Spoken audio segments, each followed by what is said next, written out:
Hi, my name is Tom Meeks, and I just took delivery of my cube, and I'm very excited. Now, this is not a prototype. It's not smoke and mirrors. It's an actual production machine, and I'm going to open it up.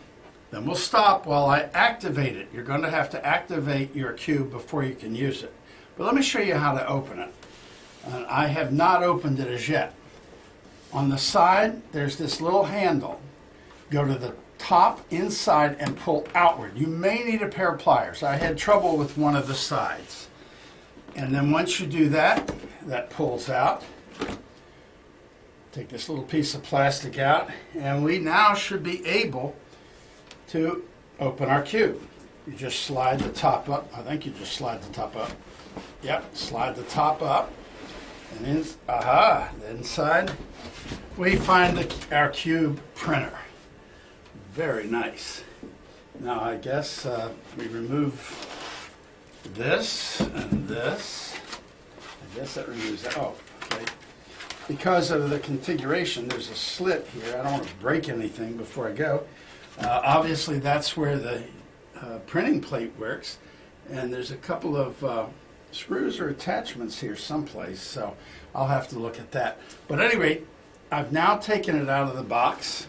Lift this. Oh, there's the plate in the bottom. I'm going to put this in my lap for a second. Get rid of the bottom of this box.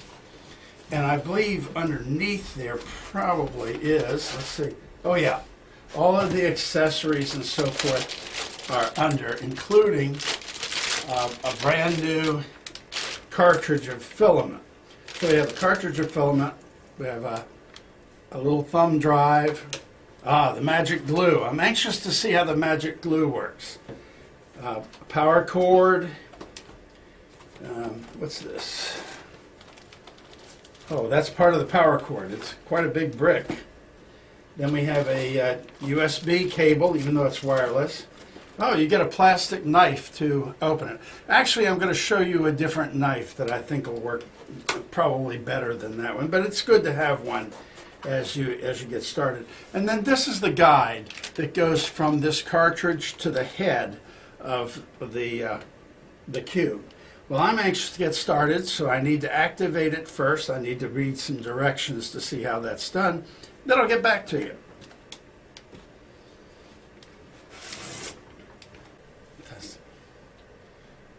Well, I found out that you don't have to have the cube to with your computer in order to activate the cube. They just give you a number, and I know what that number is now, so I can bring that back. You go up to the website, you put in the serial number of the machine, which is on the back where you plug it in, and then they give you an ID number that you plug into here. So let's turn this thing on.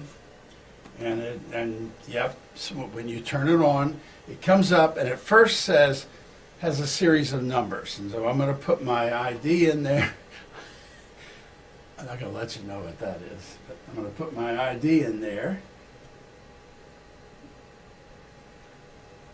Okay, now the print and setup comes on. Okay. All right, so let me turn this back around to where we had it. I'm putting it on this box to lift it up. So that my head and this thing are closer together than they were when we first started. But at any rate, let's get started now. Well, I guess the first thing we want to do is we want to put the print bed onto the machine.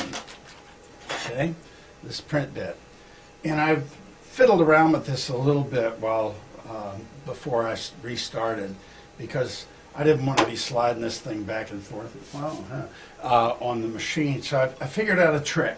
Always figure out tricks. There's a magnet here and a magnet there. If I put my fingers on the magnets on the plate, then I can get them close, and look, it goes right down. So by holding the magnets and then visually seeing that you're down there, you're going to get it on the first time. Now, do you mind if I turn this around? Now I need to put in the filament, and filament is two parts. Ah, there it is. Okay. Wow, I'm old. The filament's two part. You've got your cartridge. Now, the cartridge had a screw in it, and again, you know, being sort of wanting to get this right, I put this in and it got stuck right there. Well, I figured out if it got stuck, there was a reason it got stuck. The reason it got stuck is there was a screw in here that apparently holds the filament in place. I loosened that up. Now it fits perfectly. So if it won't go in, look for that little screw that you have to remove. You'll either need pliers or you'll need a hex key. All right, now this goes in here. And this, well, let's see. Let's go to this setup. All right, it says load cartridge. All right, put the external material, cut the external material, leaving 6 inches of material out of the print jet. I don't see any material in the print jet. Okay, am I supposed to cut this? Well, it says a print jet. Right? It says please wait, so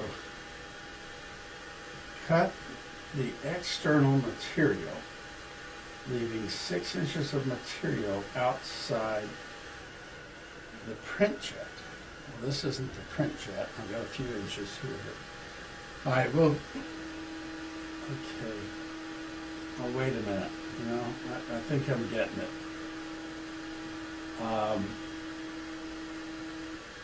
right. Pull the filament. Yeah. All right. I think what's happening here, because I have to do this on my... I think it believes that there's some filament here in the head.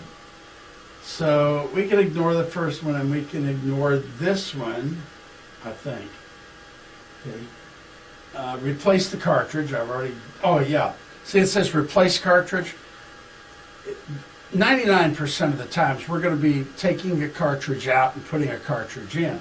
This is the first time, so I'm going... I don't know if I was supposed to go through those steps, but I went through those steps to replace a cartridge. But it says replace the cartridge or press a button. So I replace the cartridge. Now it gives me an arrow. Insert the tube into the print jet. Okay. All right, I got that inserted into the print jet. Now insert the material into the tube until it stops. Okay. Because you have to feed it all the way into the head. All right, did it stop? Actually, I'm going to cheat a little bit. I'm going to put the material in first till it stops. Then I'm going to put the tube in. Then I'm going to put the tube in down here. Okay. Yeah, cheat a little bit, but I think that's the best way to do it. Okay, hit the button. Yeah, there we go. Now instead of putting it out like it was trying to do before, now it's pulling it in. And I can see a little bit of, I hope to see a little bit of extrusion come out of the print head. We'll find that out in a minute. Let's see. Don't want to touch that too much, but you can flick it there. All right. Good. Insert the material. I finished. Okay. It's loaded up. So now we need to print something. For that, I have this and something called magic glue. Oops, I took the top off. You don't unscrew the top, you flip it off. A little pad there. I'm going to spread this magic glue. I don't know how much you need, but I'm going to spread it around. Okay, I've spread around the magic glue, and now I'm going to go to print. Select the print. Well, I want to select the rook because that takes the least time to print. All right, ready? Tap on it. Okay. Now, I've got a phone here, and I'm going to test how long it takes. This phone has a stopwatch. If I can get to it, I'm going to try to test how long, stopwatch, reset, start. I'm a little behind, but we'll get, how long it takes. Now, it's giving me a message that it's heating the bed. Okay? Now, if it takes too long, I'll stop the tape and then give you the time when I restart it. Reset the bed. That's good news. It's still heating the bed. And there may be a little jerk in the video at this point because I don't know how long this is going to take. And I don't want to bore you with sitting here 7 or 8 minutes, whatever it might take. Okay, we're 1 minute in and it's heating the bed.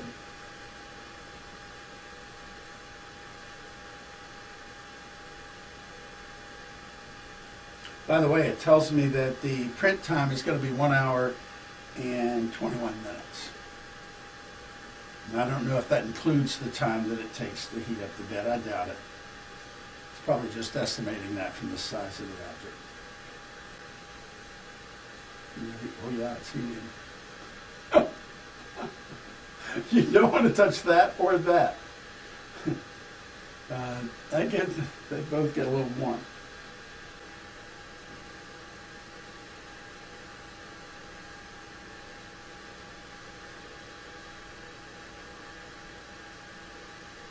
I'll tell you in 8 minutes. Okay, at 7:50, it actually probably was 8 minutes because I started my stopwatch a little late.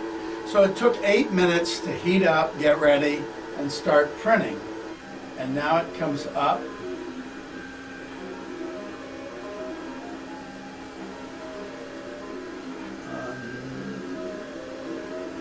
My gap is not right. I'm going to restart this. Okay, hold on. I'm going to stop it because my gap is just not right. Okay. Sorry about that. This is part of getting a new machine, but let me work on it. I'll come back. We'll get it set right. You're able to change the gap with this, and I'm going to get that right, and we'll see how we do. Okay? Thanks. Okay, we're picking the printing back up. Now that's much better. Much, much better. If the head gap is off, and it is too wide, then the filament will fall down onto the bed and not adhere properly. And that's what instantly I saw that. To set the head gap, there's a function on the cube that allows you to do that, and I just used a business card. You put it between the head and the table and make sure that it's sliding freely, and then you can go up and down. I won't show you that now, but I will at some point show you how that's done. But it makes all the difference in the world. Now this thing just looks beautiful. And you know, that's not a big deal to me. And if it happens to you, I'll, by the time you get your cubes, maybe I'll have a video up showing you how to do it. But if you travel with your cube, you probably have to do it some. But once it's set, it should be okay. Well, this is beautiful. We now have a print going on. And I guess there's no point in sitting here for 1 hour and 22 minutes. I guess what we'll do is we will just come back sometime in the middle, show you, and come back at the end. See you then. Well, it seems to be printing okay. We'll come back when it's finished. Wow. Well, here we are. I've got a close-up so you can see it finish up. I have to tell you, I'm easily, very, very cool. Okay, well, but I can tell you that it is a very, very, very fine, detailed print, and I'm loving it. See you in the next video. That's really cool.